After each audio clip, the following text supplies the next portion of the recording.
Hi guys, Mamita din here. Welcome to my channel. Today, magluluto tayo ng pork menudo. Let's start cooking. Ang menudo ay paborito ng mga Pinoy. At ito ay pinasasarap pa kung may chorizo at hotdog. So, ang ginamit natin ay karneng baboy. Inayat lang natin. And take note, hindi ako gumamit ng oil o mantika dahil ito ay magmamantika ng sarili niya.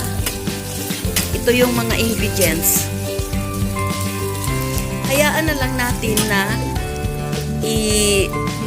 lalabas niya ang kanyang sariling mantika dahil mas masarap at hindi gaano mamantika ang niluluto natin. Dahil sa chorizo may mantika pa rin yan. So kung maglalagay pa ako ng oil, so sobra na ang ating mantika and hindi na health-wise.